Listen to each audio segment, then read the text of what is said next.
No, ellos hoy salieron convencidos, ¿verdad? Si no lo sacan, si no lo oyen, salieron convencidos.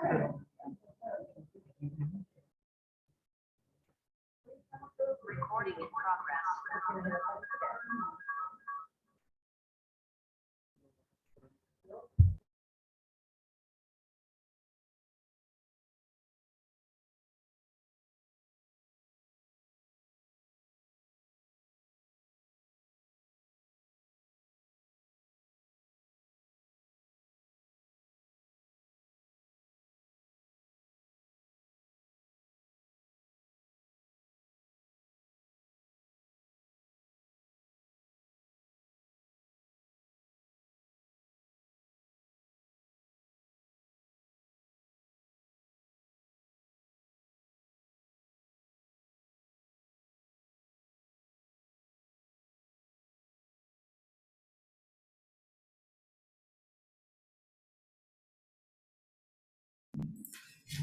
Buenas noches a todos, bienvenidos a esta importante actividad que tenemos la noche de hoy en compañía de el doctor Manuel Ricardo Escalante, ginecólogo mastólogo, el cual va a ser el moderador de esta importante actividad.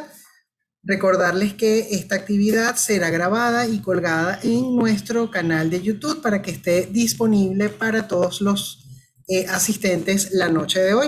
La actividad se llama Histeroscopia, una realidad hoy. Muchas gracias, doctor Manuel. Bienvenido. Los micrófonos son suyos. Buenas noches a todos. Muchas gracias, Farah. Queremos agradecerle al Centro Clínico y al Laboratorio Leti por la oportunidad nuevamente de reunirnos aquí el día de hoy para seguir conversando en estos cafés seminarios, en esta oportunidad con la doctora Nasira González.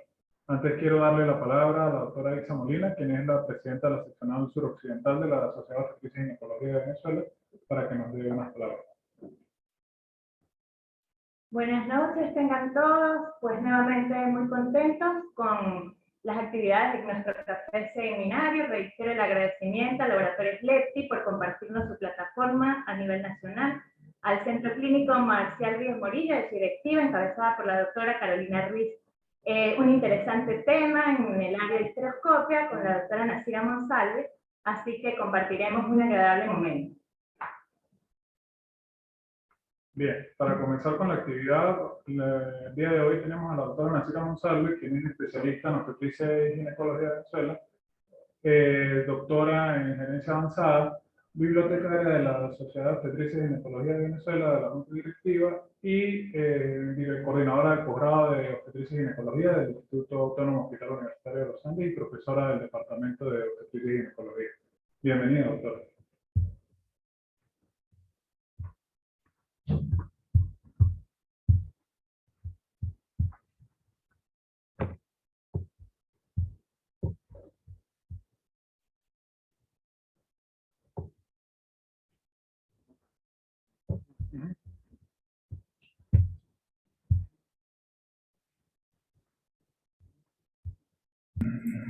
Se ve perfecto, doctor.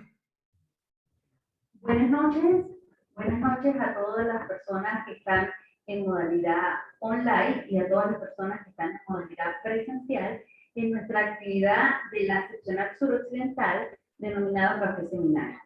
Quiero agradecer al Grupo Leti por ser quien nos ha prestado la plataforma en esta actividad académica que se está haciendo de manera periódica en nuestra seccional para actualizar a nuestros especialistas y a nuestros médicos que están en formación sobre temas de relevante importancia en nuestra práctica médica.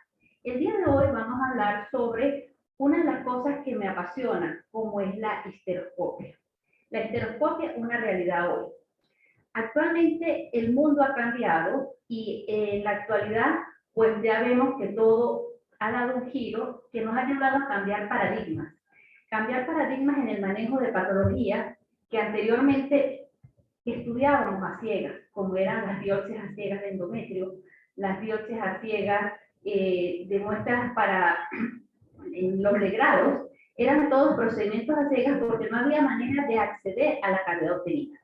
Y una realidad hoy no, porque la histeroscopia tiene años, desde 1800 vemos que la histeroscopia ya comenzó a dar sus avances, pero desde 1998 el cambio que ha dado la histeroscopia se debe a cambios sobre todo a nivel de los equipos, y que los histeroscopistas hemos adquirido la curva de aprendizaje que nos permite realizar procedimientos que anteriormente para nosotros eran un mito o eran imposibles.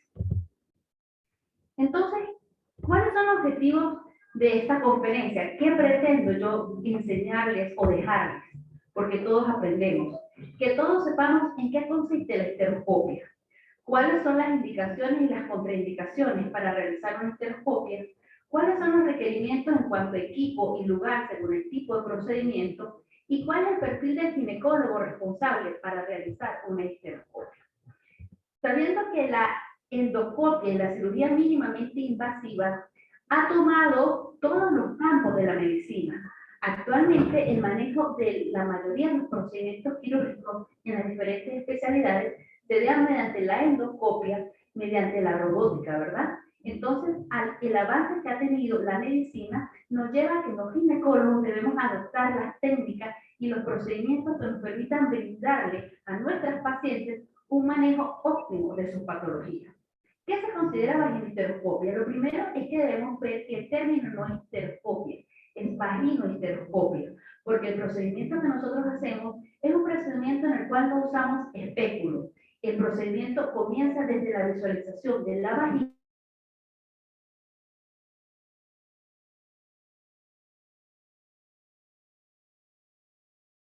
y la vaginohisteroscopia es el único procedimiento que nos proporciona la visualización directa y acceso a la cavidad uterina, permitiéndonos visualizar la vagina, el canal endocervical y la cavidad uterina. Pero no solo visualizar, sino también tomar biopsias y en un 80% de los casos nuestras histeroscopias se transforman de una histeroscopia diagnóstica en una histeroscopia operatoria donde le damos resolución a la patología endometrial. Entonces, como les había mencionado, aquí podemos ver una cavidad uterina de una paciente completamente sana, donde estamos visualizando el fondo, los óseos, y esto nos permite hacer un diagnóstico mínimamente invasivo y manejar quirúrgicamente, como ya les mencioné, la patología tanto endometrial como endocervical. Actualmente la vaginohisteroscopia es el gold estándar, es la técnica de oro para el manejo y la evaluación y tratamiento de la patología intrauterina. Es inaceptable que a la altura de nuestros tiempos, donde todos tenemos la realidad virtual, la realidad artificial, nosotros sigamos haciendo diagnósticos con los ojos tapados. Que nosotros sigamos haciendo diagnósticos de la cavidad uterina sin visualizarla, teniendo estas bondades que nos brinda el histeroscopio. Y como veremos en el recorrer de nuestra conferencia, las indicaciones para el histeroscopio son numerosas. Y esta mañana les voy a contar una anécdota. Entraron unos estudiantes de pregrado y me decían, pero doctora, esto es una maravilla, todo se puede hacer por histeroscopia. ¿Qué no se puede hacer por histeroscopia? Porque pues cuando uno empieza a ver todas las bondades que nos ofrece y llevar el ojo de nosotros a la cavidad uterina y darle tranquilidad a la paciente o decirle, le estoy tratando la patología, pues realmente lo llena a uno de satisfacción y se siente uno haber cumplido con lo que debe hacer a esa paciente. Entonces, ¿cuándo está indicado hacer un histeroscopio? Como les mencionamos, en todas aquellas patologías de la cavidad endometrial, de los óseos tubáricos o del canal endocervical. La primera indicación para hacer una histeroscopia es el sangrado uterino anormal, en cualquier etapa de la vida de la mujer, desde niña hasta la paciente posmenopáusica. Sabiendo los diámetros del histeroscopio, como veremos más adelante, la histeroscopia se puede realizar en la niña, se puede realizar en la mujer que no ha tenido actividad sexual, porque como ya les dije, no usamos espéculo y el acceso a través de la abertura del INE, pues es posible y esto nos permite hacer el procedimiento. Entonces, el sangrado uterino normal en la mujer premenopáusica, en la mujer posmenopáusica, para el diagnóstico y seguimiento de las hiperplasias, como veremos más adelante, para la evaluación de la cavidad endometrial en las pacientes usuarias de terapia hormonal sustitutiva, en las pacientes que tienen cáncer de mama y están recibiendo tamoxifeno. También en aquellas pacientes donde el ultrasonido nos reporte que hay alguna alteración del endometrio. Pero más adelante veremos que independientemente de la evaluación ecográfica, si la paciente está sintomática, nosotros debemos acceder a esa cavidad uterina para hacer un diagnóstico de si hay alguna lesión, tratarlo oportunamente. Entonces, si el ultrasonido nos reporta engrosamiento endometrial, pólipos endometriales o miomas mucosos. Si nosotros hacemos el diagnóstico de que la paciente tiene una patología orgánica, como veremos más adelante, cuando nosotros estudiamos la etiología del sangrado uterino normal, pues tendremos 5 categorías de patología orgánica, pues siempre debemos resolver esa patología que le está causando a esa paciente un sangrado uterino normal o algún engrosamiento endometrial. Accedemos y podemos hacer polipectomías, miomectomías, resolución de tabique uterino, para valoración de patologías iatrogénicas, adherencias intrauterinas, pacientes con antecedentes múltiples ligados, que a veces pueden tener amenorrea secundaria a un síndrome de Asherman, y una patología que está cada día mayor, más frecuente, como es el lismoseria, una patología ginecológica de causa obstétrica. Pacientes que están presentando sangrado porque cada vez es más frecuente que el nacimiento se dé por la vía cesárea. Para la evaluación de anomalías mullerianas, para la valoración de esterilidad o infertilidad, como veremos más adelante, un gran porcentaje de pacientes con histerosalpingografías normales, cuando nosotros hacemos la evaluación de la cavidad uterina mediante histeroscopia, podemos conseguir hallazgos que no habían sido reportados. Y en la actualidad está tomando mucha importancia la endometritis crónica como causa de esterilidad por fallas de implantación, que son generalmente no son diagnosticadas porque pueden ser asintomáticas. Extracción de virus y otros cuerpos extraños. Es frecuente que muchas pacientes lleguen a nuestra evaluación histeroscópica porque son portadoras de un virus que tiene mucho tiempo, que no se pudo extraer, que está traslocado, y mediante el acceso histeroscópico de inmediato lo visualizamos y lo extraemos.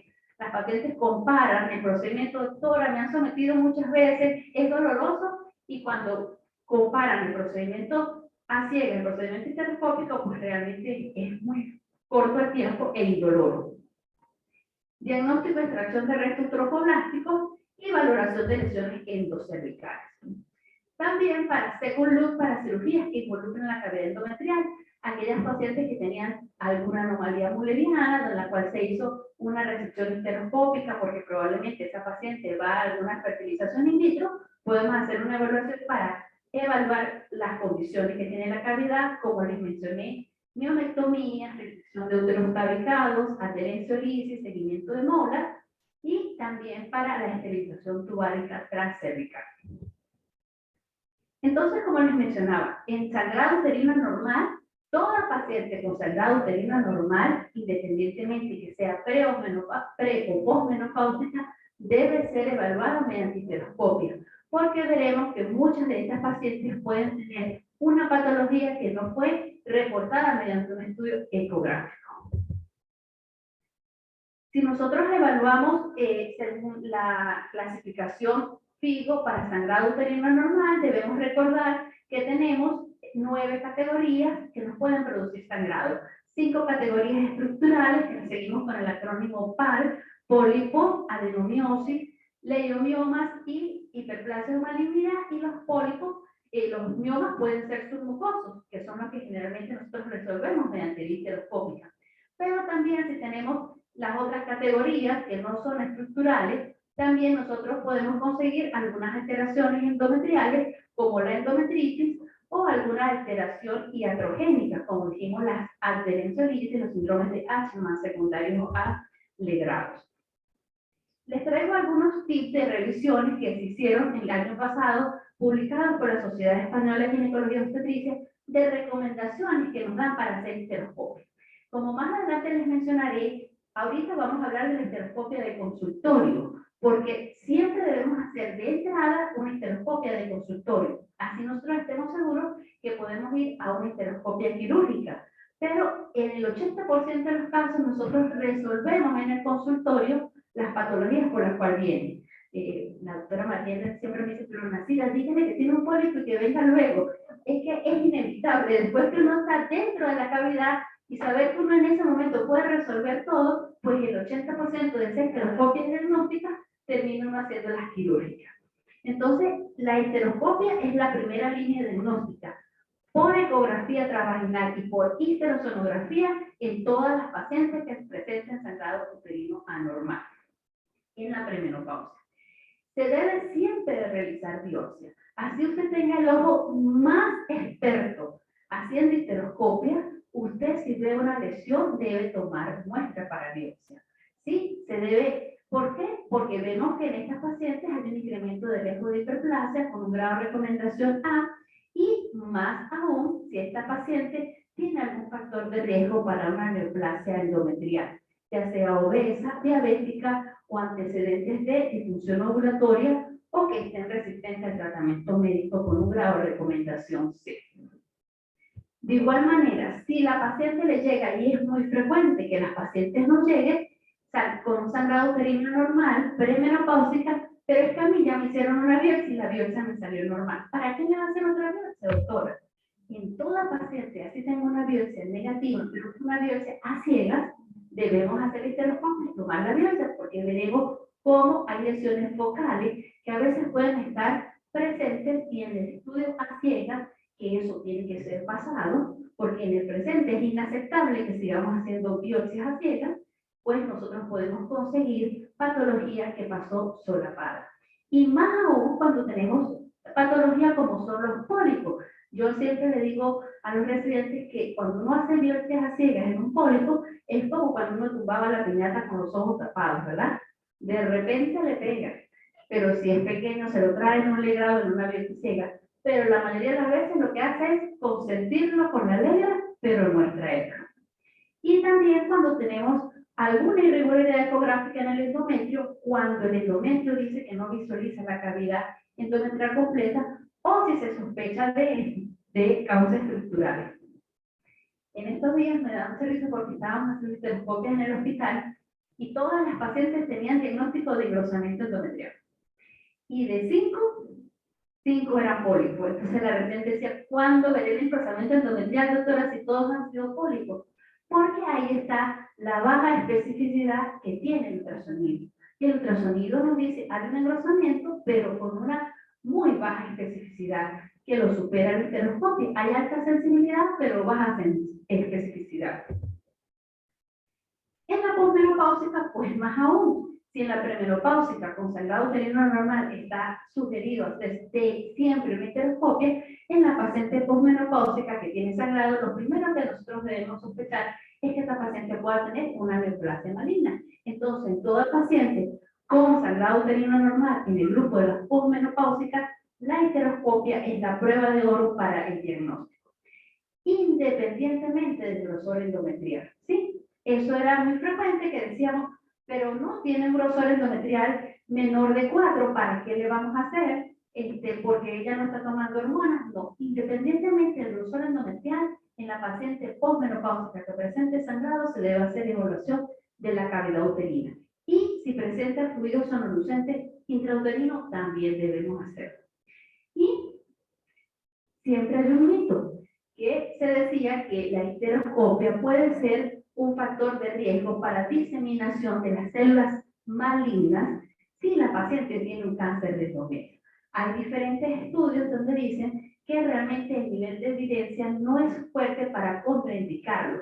Todo lo contrario, lo que se ha visto es que cuando hacemos la histeroscopia podemos más bien hacer un diagnóstico muy precoz que hace que nosotros podamos tener una resolución de esa patología de esta paciente, mejorando su sobrevida. En las pacientes con hiperplasia, pues debemos hacer histeroscopia, como ya lo mencionamos, y no solo visualizar y decir, hay un engrosamiento, hay diferentes patrones, pues es corto el tiempo, no podemos dar todos los patrones que se pueden ver en las pacientes con hiperplasia, pero en los pacientes con hiperplasia nosotros debemos siempre visualizar y tomar muestras para biopsia, igual que en aquellas pacientes que tienen un sangrado tipo spotting, como decíamos antes, que es crónico porque persiste más de 6 meses a pesar de que nosotros le hayamos instaurado una terapia hormonal sustitutiva continua. Usuarios de tamoxifeno. Cada vez tenemos más pacientes con diagnósticos de cáncer de mama que son usuarios de tamoxifeno. Mi recomendación, por lo que he podido ver en mi experiencia, es que todas las pacientes que van a ser tratadas con tamoxifeno deben tener una evaluación histeroscópica basal, porque posteriormente vemos engrosamientos y, como les mostraré más adelante, en un estudio que hicimos con una muestra pequeña en el hospital universitario, vimos que muchas de estas pacientes lo que presentaban era pólipos, pero estas pacientes entonces a veces suspenden el tratamiento porque vemos un engrosamiento endometrial que probablemente estaba previo a el uso de tamoxifeno. Las recomendaciones del Comité de Opinión de FIGO dicen que pues, las pacientes usuarias de tamoxifeno tienen alto riesgo para desarrollar hiperplasias atípicas, sobre todo en la posmenopausia, y que pues debemos nosotros siempre hacer una evaluación pre-tratamiento en la posmenopáusica mediante ecografía transvaginal, soliteronografía o histeroscopia antes de iniciar, y es lo que yo pienso que debemos hacer en las pacientes que van a ser sometidas a un tratamiento, sabiendo que cada vez los tratamientos con tamoxifeno son más prolongados.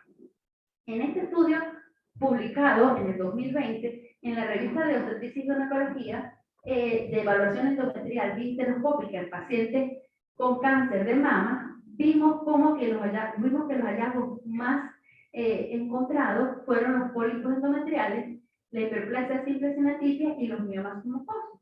Pero pues este es un factor a veces que la paciente entra en terror cuando ve que le reportan alguna alteración ecográfica. Cuando tenemos un mioma o un pólipo, aquí podemos ver las características diferenciales, cómo se ve un mioma. Siempre decimos que los miomas se ven redondeados, los miomas son mucosos, son sonolucentes, vemos cómo se ven los trayectos vasculares, y los pólipos, dependiendo del tamaño, pues las características son más que asemejan como una esponja, son más móviles y no vemos la circulación. Siempre que nosotros consigamos un pólipo, debemos hacer la extirpación del pólipo, ¿sí? No debemos decir, sí, hay un pólipo y dejarlo, porque la polipectomía sistemática se puede hacer en el consultorio, independientemente del tamaño. Pero pues si el tamaño es menor de 2 centímetros, podemos hacerlo con tijera, como estamos viendo y si es mayor de 2 centímetros, lo podemos hacer con otros instrumentos, usando electricidad, como puede ser el láser, como puede ser energía monopolar o energía bipolar, con lo que usted cuente y con lo que usted mejor se desempeñe.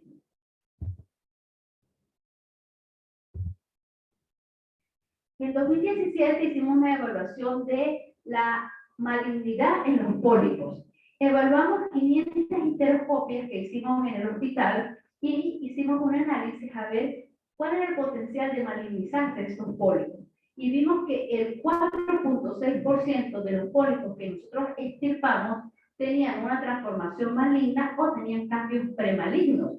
Entonces, esto coincidió exactamente con las publicaciones hechas por Altina Couso y por otros autores de la frecuencia de pólipos malignos. Anteriormente siempre decíamos los pólipos son patología benigna. Actualmente sabemos que sobre estos pólipos puede haber una transformación maligna y hay algunas características histeroscópicas que nos hacen sospechar para decir que hay un pólipo atípico.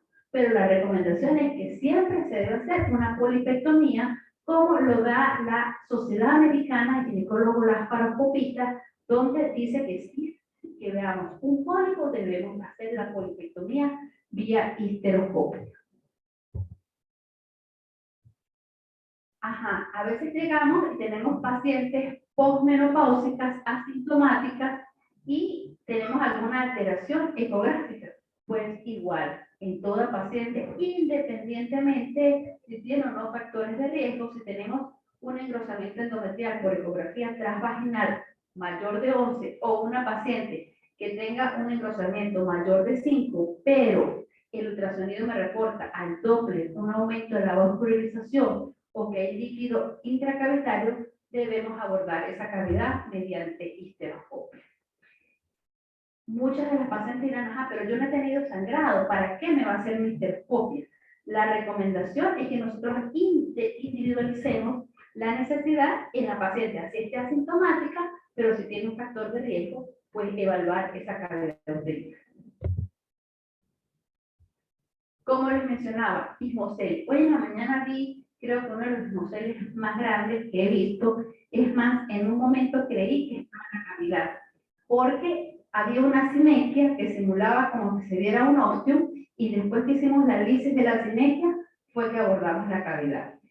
Cada vez que a usted le llega una paciente que le reporte que tiene un sangrado postmenstrual tipo mancha y tiene el antecedente de cesárea, fíjense que esa paciente puede tener un ismocele. El ismocele está en ascenso, es una patología que a veces es asintomática, pero que muchas de estas pacientes consideran como normal este sangrado tipo mancha postmenstrual y que en algunas pacientes puede asociarse al dolor. Pero en las pacientes que tienen deseos de fertilidad debemos tener mucha precaución porque vemos cómo muchos de esos embarazos pueden implantarse en el ismocele y convertirse en una amenaza para la vida de esa paciente, porque puede producir ruptura uterina, puede producir también una placentación anormal. El diagnóstico del ismocele puede ser, uno, por la clínica, y dos, bueno, tenemos que combinar ultrasonido e histeroscopia. El ultrasonido nos va a dar un reporte de una zona ecolúcida en la zona ísmica que puede tener diferentes patrones. El más frecuente es el de una pirámide, pero también podemos tener imágenes saculares, imágenes redondeadas que se ven a nivel de la zona de la cicatriz. Cuando abordamos mediante la histeroscopia vamos a ver una pseudocavidad, como vemos acá. Esta es la cavidad y esta es la zona del ismocele, que tiene un arco anterior y un arco posterior, que ahí es donde se acumula la sangre menstrual, que luego va a producir ese sangrado tipo mancha postmenstrual. El abordaje del diagnóstico debe ser combinado con ultrasonido y con histeroscopia. El ultrasonido nos va a decir qué tipo de ismocele tiene, de acuerdo a una clasificación que hacemos por la altura, la base y el grosor endometrial, y el grosor endometrial es lo que nos va a dar la pauta para el tratamiento. Si el grosor endometrial es mayor de 3, nosotros podemos hacer la resolución vía histeroscopia. Si es menor de 3, debemos hacer el abordaje de este ismocele mediante vía vaginal o laparoscópica, porque mediante histeroscopia hay un gran riesgo de producir lesiones, sobre todo de vejiga. Aquí un video para que vean la imagen de un ismocele, cortesía del doctor Rafael Padrón Burgos, histeroscopista latinoamericano, y ahí vemos cómo abordamos a la cavidad. Y ustedes pueden ver, vamos en el canal, vemos esta cavidad donde hay restos de sangre, y esta cavidad es lo que a veces uno cuando está empezando a hacer histeroscopia siente que llegó a la cavidad, en la pseudocavidad o lo que conocemos como defectos de cicatrización que produce la cesárea. Más adelante quisiera que abordáramos el tema del ismocele, es un tema apasionante y que cada día nos está produciendo más síntomas en los pacientes y que lo vamos a ver cada vez más frecuente porque cada vez es más común que nuestras pacientes culminen su embarazo mediante vía cesárea. Entonces, aquí estamos haciendo una resección del ismocele mediante el uso de un resectoscopio bipolar. Ya histeroscopia operatoria. En infertilidad, la doctora Isa lo sabe y la doctora Isa a todas sus pacientes les solicita valoración histeroscópica siempre que esta paciente va a ir a unas técnicas de alta o baja complejidad. ¿Por qué? Porque muchas veces solo nos limitamos a un ultrasonido o a una histerosalpingografía que, como vimos, tiene una baja especificidad para detectar patología. Pero es que el problema no es tanto eso, el problema es que estamos viendo fallos de implantación, que estamos viendo pérdida recurrente del embarazo, que está asociado a endometritis crónica, que no las diagnosticamos porque pueden que estas pacientes sean asintomáticas. Cada vez estamos conociendo más el endometrio. Ya sabemos que ese endometrio tiene una microbiota, que tiene un microbioma, y que si vamos a hacer un estudio endometrial, debemos tomar muestras de cultivo para hacer ya sea el análisis o el EMA mediante estudio histeroscópico. Y es lo que vemos acá, que de un 100% de pacientes que supuestamente no tienen patología endometrial, cuando son sometidas a una histeroscopia porque van a técnicas de alta o de mediana complejidad, el 54% de estas pacientes tienen alteraciones. Entonces ahí estaría la falla, que nosotros teóricamente decimos que esta paciente está bien, pero tiene una falla recurrente de implantación.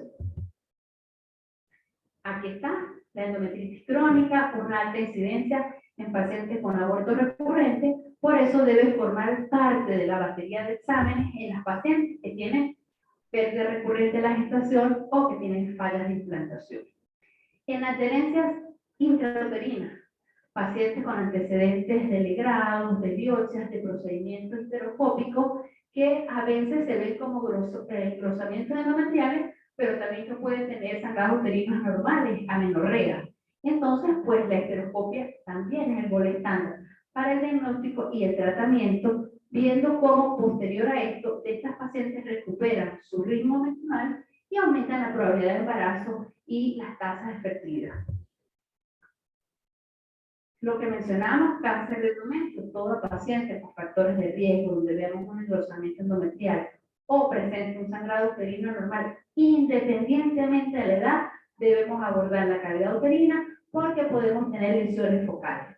Cada vez estamos viendo pacientes más jóvenes cáncer de endometrio, pacientes con obesidad, síndrome metabólico, y que las lesiones pueden ser focales en estudios de fertilidad, y vemos cómo el avance de la histeroscopia nos ha permitido hacer tratamientos conservadores en pacientes que desean fertilidad, donde tenemos lesiones focales con un adenocarcinoma de endometrio estadio 1A1 bien diferenciado. Se hace la resección, se pone tratamiento con progestágeno y posteriormente esta paciente iría a tratamiento de fertilidad para que logre su embarazo. Lo que les mencioné de las células malignas, pues no es una contraindicación absoluta que la paciente tenga una sospecha de adenocarcinoma de endometrio, porque todo lo contrario, nos va a proporcionar un diagnóstico precoz y esta paciente podrá ser tratada oportunamente, aumentando así las tasas de sobrevida. Extracción de cuerpos extraños. El año antes de la pandemia tuvimos una pandemia de cuerpo de dispositivos intrauterinos traslocados y era frecuente ver cómo las pacientes llegaban porque no se les podía extraer. Si ustedes no le dan los hilos y no logran extraer, no empiecen a manipular a esa paciente, porque más bien a veces más daño es fracturar el dispositivo. Refieran a un centro donde realicen histeroscopia, porque esa paciente se nos va a agradecer y vamos a extraer ese cuerpo extraño. También, pues, dentro de los cuerpos extraños, pues también pueden ser restos óseos de aborto que se deben extraer mediante histeroscopia. En patologías cervicales, si nosotros decimos que estamos haciendo una vaginohisteroscopia donde tenemos 3 tiempos, el tiempo vaginal, el tiempo cervical y el tiempo uterino, pues siempre tenemos que ver todo bien esa estructura. Si la paciente tiene sinequia o estenosis cervicales, a veces nos llegan las pacientes que no le pudieron hacer una biopsia, doctora, porque no le pasan el histerómetro. Es que el grosor del histeroscopio a veces es más delgado. Y digo siempre con las residentes que están acá, diciéndole que a mí me da mucha cosa ver cómo ella a veces se decide hacer legrados biópsicos terapéuticos con tallos de laminaria. Yo en mi vida profesional nunca paso para una biopsia de laminaria, porque es que el grosor del tallo de laminaria es más grueso que un histeroscopio. Entonces no se justifica que ustedes estén usando una tecnología que no se adapta a lo que es la realidad. En pacientes con citología cervical, con atipias glandulares, podemos hacer una histeroscopia que nos permite la visualización. hoy estábamos hablando con la doctora Noguera. Una cosa es la endocervicoscopia y otra cosa es la microcolposteroscopia. No debemos confundir. La endocervicoscopia no usa microscopio de contacto, ni usa coloraciones. La microcolposteroscopia sí. Pero nosotros podemos entrar a la cavidad con el estereoscopio y visualizar. Y si conseguimos alguna alteración, tomar una muestra de una vez. En enfermedad trofoblástica, también en el año 2000, esto salió publicado el año pasado, 2021, esta no es la referencia, es esta que está acá, y esta es la tesis de grado de la doctora María Enseco, donde iniciamos la evaluación histeroscópica con enfermedad trofoblástica, lo cual nos permitió crear el grupo de enfermedad trofoblástica en el hospital. Y en el hospital tenemos protocolos donde todas las pacientes que han sido sometidas a doble grado por enfermedad trofoblástica, posteriormente hacemos una evaluación de la cavidad uterina. Y la tendencia actual es que toda paciente que tenga sospechas de que hay retención de pólipos placentarios, como se conoce, pues no sea sometida a un segundo grado, sino que mediante histeroscopia se haga una resección de estos restos. Es más, para allá va también la histeroscopia, para cuando hay restos post-aborto, hacer la resección de manera mínimamente invasiva. Esterilización tubárica, existen varios métodos, el más conocido es el ESUR. ESUR el año pasado tuvo muchas controversias y en Europa pues empezó a ser descontinuado el uso por lesiones inflamatorias que llevaron a retirar el ESUR. Pero el ESUR era una técnica que nos permitía acceder a la cavidad uterina y luego visualizar los óvulos tubáricos y mediante un efecto mecánico obstruir las trompas y así hacer la esterilización tubárica mediante vía histeroscópica, menos invasiva que una laparoscopia. Ustedes dirán, sí, entonces todo se puede hacer por histeroscopia. ¿A quién no le podemos hacer histeroscopia? Existen contraindicaciones absolutas y contraindicaciones relativas. ¿Cuáles serían las absolutas? Pues una infección pélvica activa. ¿Por qué? Porque nosotros mediante el medio de distensión podemos hacer diseminación y llevar a que esta paciente tenga una pelviperitonitis. Herpes genital activo prodrómico, cáncer de cuello uterino o de endometrio confirmado, como dice acá, es absoluta, pero como hemos visto es una relativa, el de endometrio. Sangrado vaginal moderado, pues recuerden que estamos usando un medio de distensión líquido y esto no nos va a permitir la visualización adecuada de la cavidad uterina. El embarazo, anteriormente se decía que era una contraindicación absoluta, ahora se considera una contraindicación relativa, porque mediante histeroscopia se puede hacer extracción de DIU en pacientes que estén embarazadas. En estos días llegó una paciente a retirarse un DIU en el hospital y para mí fue anecdótico porque la paciente le colocaron el DIU estando embarazada. Tuvo el parto y seguía con el DIU. Y no se lo podían extraer. Yo le dije, ya va, no puede ser. Le reviso y sí, el DIU estaba en el canal a nivel del óseo. Yo le dije, bueno señora, el que le colocó el DIU tiene que ser el padrino de su niño, porque se lo puso embarazada. El DIU estaba ahí y no se lo podían extraer. Y ella tuvo, entonces, en embarazo, si el DIU está en tercio inferior, está a nivel del óseo, podemos acceder y extraer el DIU estando la paciente embarazada. Y aquí quiero hacer énfasis en esta contraindicación, en la falta de capacitación del examinador. Todos los ginecólogos podemos ser endoscopistas. Todos los ginecólogos podemos ser endoscopistas, pero para hacerlo tenemos que capacitar. Porque si no lo hacemos, estamos siendo irresponsables con nuestras pacientes, estamos siendo irresponsables con nosotros, ¿sí? Todos debemos tener una curva de aprendizaje para que le podamos ofrecer a nuestras pacientes el mejor diagnóstico. La paciente está confiando en nosotros, que estamos haciendo un procedimiento que puede ser gratuito, puede ser en el hospital, pero hay que evaluar esa paciente de manera consciente. Entonces, para eso están las capacitaciones. No es que yo tengo como comprar el equipo y me voy a poner a hacer histeroscopia, porque no estamos siendo honestos ni éticos con nosotros. Yo siempre le digo a los residentes, pues la curva de aprendizaje nos da la experiencia. El posgrado de Mérida es, gracias a Dios, pionero en histeroscopia en Venezuela y gracias a Dios se ha replicado, pero no todos podremos comprar equipo, pero sí podemos referir a nuestras pacientes para que se le haga un diagnóstico adecuado y probablemente se le resuelva su patología. Lo que no consigo es que sigamos haciendo procedimientos con los ojos tapados, que sigamos estando en las penumbras o que sigamos tratando a nuestras pacientes con tecnología que no está adecuada cuando podemos referirla a sitios, sobre todo en sitios públicos o a pacientes, a personas capacitadas. Y la capacitación se logra pues formándonos, haciendo escuelas.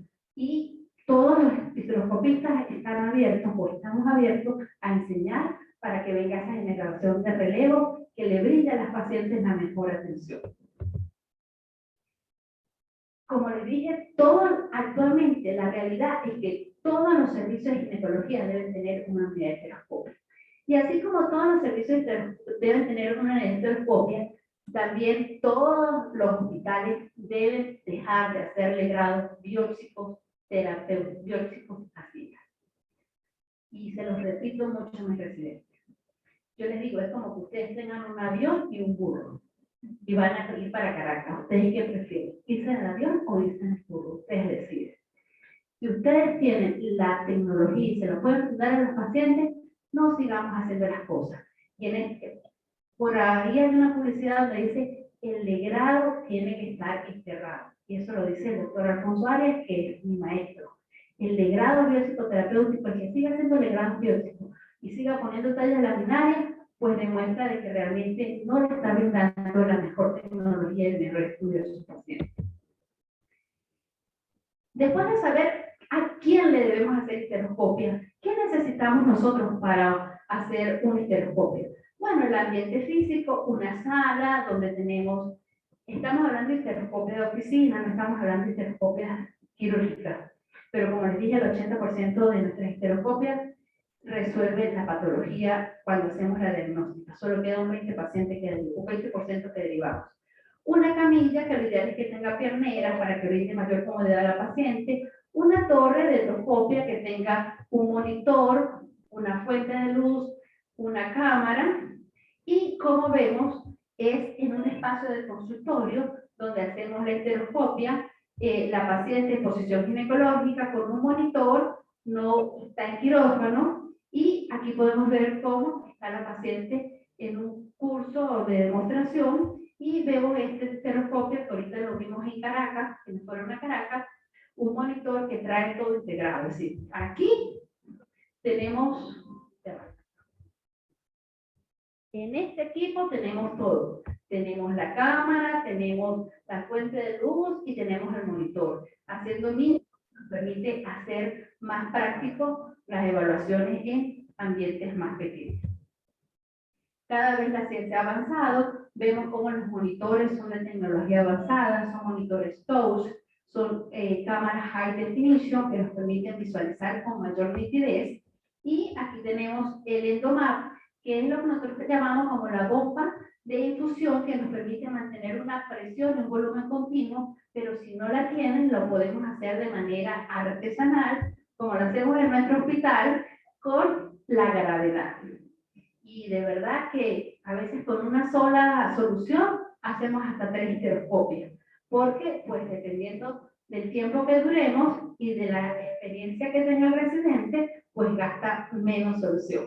Y con gravedad podemos nosotros ingresar, aquí tenemos la fuente de luz, aquí tenemos la cámara, aquí tenemos toda la torre de endoscopia que necesitamos, o la condensadita linda que vimos ahorita, y aquí tenemos el instrumental, que es lo que conocemos como el set de Bertocci, en honor a Stefano Bertocci, que fue quien cambió el instrumental haciéndolo más adaptable a la condición anatómica del aparato genital.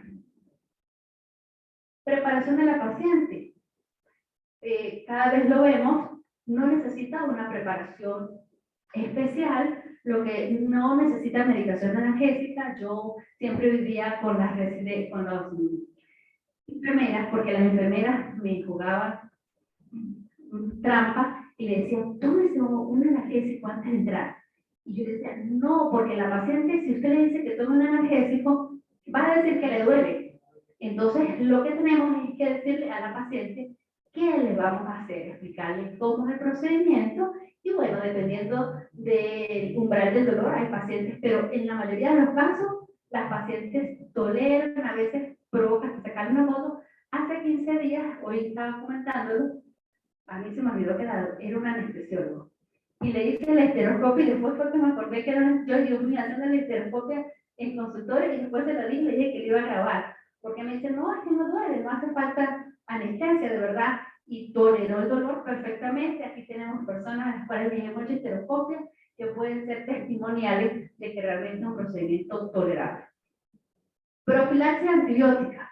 La profilaxia antibiótica, si la paciente no tiene una infección ginecológica, no necesita profilaxia antibiótica porque se supone que usted va a usar una técnica de esterilización para su instrumental. Y pues así es como nosotros entramos a nuestro mundo apasionante que nos permite llevar nuestros ojos hasta la cavidad uterina en una paciente en una unidad de esteroscopia ambulatoria y hacer un diagnóstico oportuno.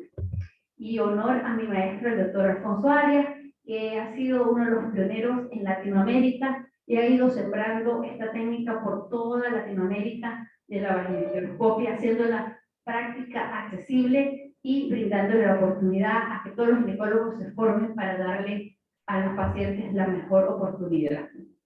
Es importante que le informemos a la paciente y que dejamos un consentimiento informado, porque pueden haber complicaciones, ¿sí? Y las complicaciones tienen que informarse a la paciente que pueden presentarse y lo ideal es que se haga un consentimiento informado. ¿Y cuál es el mejor momento para hacer la esteroscopia? Si la paciente es una paciente premenopáusica, lo ideal es que lo hagamos en la fase proliferativa, inmediatamente después de la menstruación, porque eso hace que el endometrio no sea tan friable, tan sangrante y el acceso sea mejor. Para concluir, y ya no seguirlo enamorando de la esteroscopia, la esteroscopia es un método de diagnóstico preciso para el diagnóstico de la patología. En toda paciente con sangrado uterino normal debemos hacer esteroscopia independientemente del reporte ecográfico. Como sabemos, tiene una alta especificidad para el diagnóstico de anomalías focales. Siempre que tengamos una alteración, si usted está segurísimo que ha sido la persona que más pólipos ha visto, debe hacerse estudio. Y en el informe se debe decir lesión sugestiva de pólipo de hiperplasia, porque es la histología la que nos va a dar el diagnóstico definitivo. Debe convertirse en un procedimiento estándar en la práctica diaria, así como usted hace un ultrasonido, hace una biopsia de cuello, usted debe saber manejar un histeroscopio para evaluar la cavidad uterina. Para finalizar, traigo dos frases de Albert Einstein.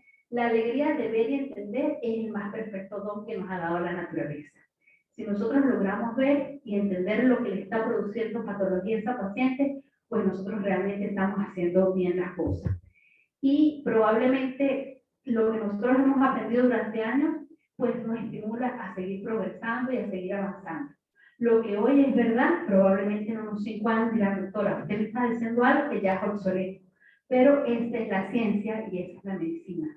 No tenemos verdad absoluta, porque lo que hace pocos años se consideraba imposible, lo hemos hecho realidad, y pues la idea es que hagamos un futuro con una nueva promesa hecha realidad. Y dice que el café y el amor une a la gente, ¿verdad? Y es muy apropiado el término que le puso de café seminario, porque realmente, pues, el café da inspiración, creatividad, e invita a uno a trabajar, idear lo que sea de una forma más animosa y fructífera. Y así debemos hacerlo. El café seminario despierta, inspira, ayuda y enamora, como yo estoy enamorada del esteroscopio. Muchas gracias.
Bien, vamos a dar inicio a la ronda de preguntas y respuestas.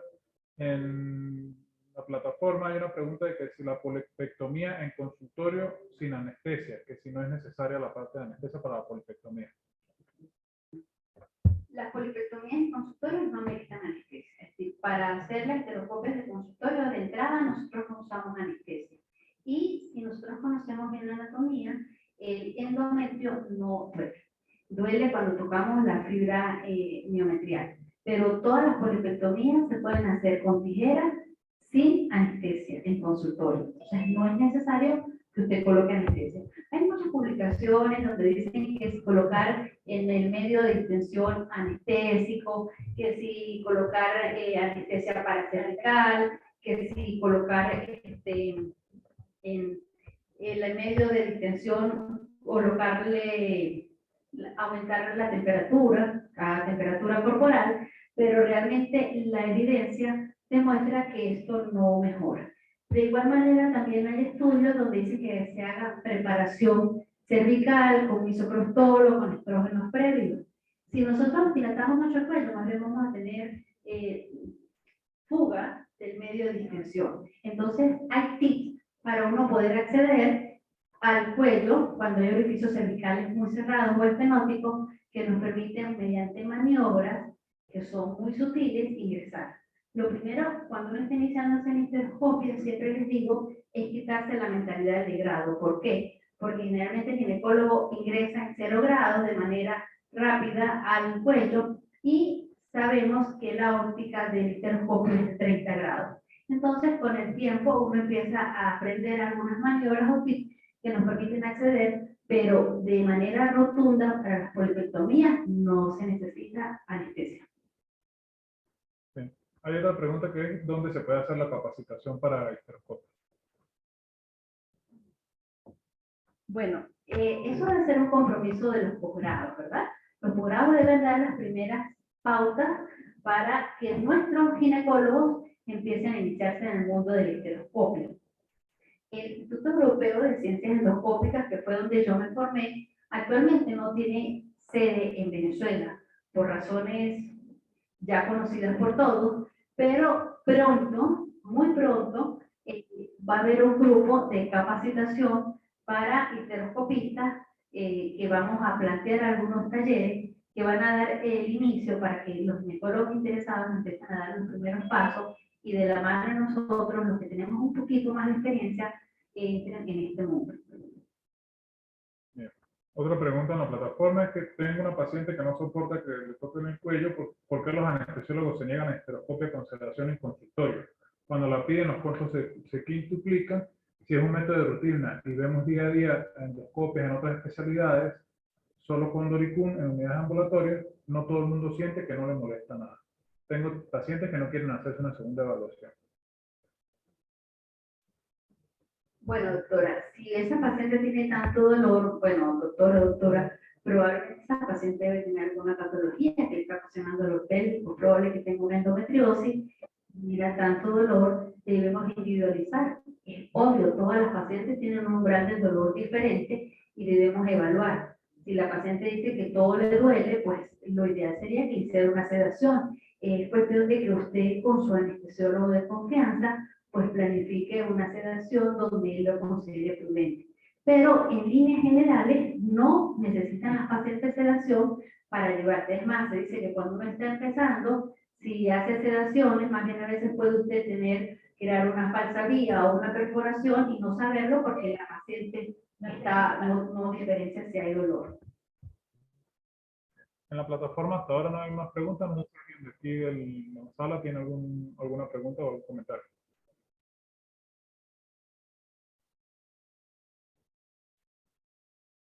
Bien.